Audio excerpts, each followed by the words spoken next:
We're joined now by former UN Ambassador Bill Richardson. Ambassador Richardson, thanks for joining us this morning. I know you've been involved in these discussions around the Brittney Griner detention right now. What exactly have you been doing? What have you learned?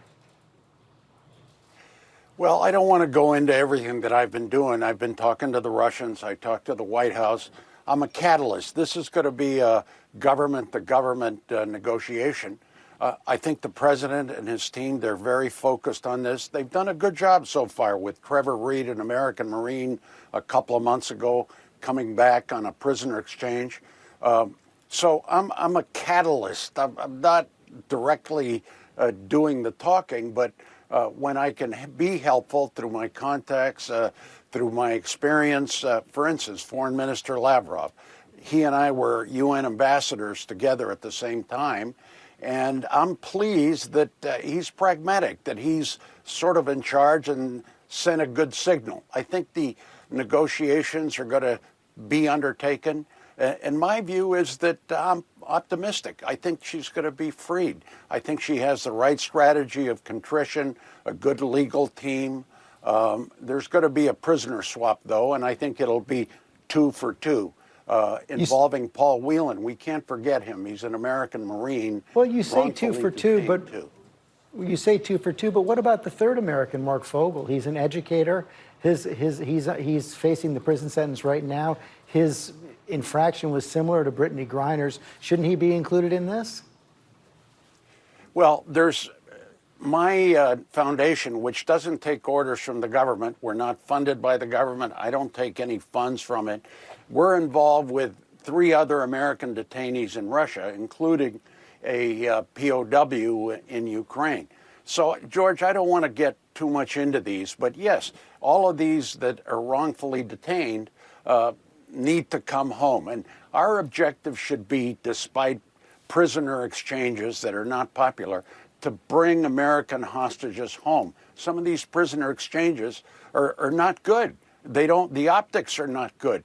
But we have to do it sometimes, and I commend the president for having done this with Trevor Reed. I wouldn't have gone public as much as they did on the boot for Griner and Whelan, but it was done sometimes when negotiations are not working. You want to throw a little bit of a bomb, and I think that's what they did. Victor Bout, of course, is that notorious international arms dealer. How do you respond to the argument that prisoner exchange lists will encourage America's adversaries to actually detain more Americans on trumped-up charges?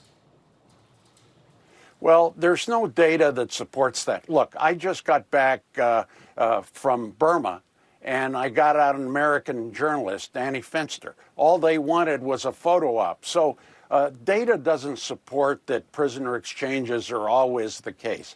Yes, they're increasing, especially with countries like Iran, Venezuela, Russia. But as unpleasant as they are, we have to bring American hostages home, especially those wrongfully detained, especially those that have served in our military. So, look, they're not perfect, but I commend the president for considering it. I commend the president for putting the Victor Bout, notorious arms dealer, terrible guy out there, public. I would have done it quietly, and I've been helping, and I'm ready to continue helping. I don't want to get it too much into what I've been doing, George. Well, we all hope it's a success. Ambassador Richardson, thanks very much for your time this morning. And George, I think the president should run, and I'll support him. President Biden should run. He's got a good record. I know you didn't ask me, but I thought I'd go there. It's good to hear you say that. Okay. Thanks very much. Take care. Thank you. Hi, everyone. George Stephanopoulos here. Thanks for checking out the ABC News YouTube channel. If you'd like to get more videos, show highlights, and watch live event coverage, click on the right over here to subscribe to our channel. And don't forget to download the ABC News app for breaking news alerts. Thanks for watching.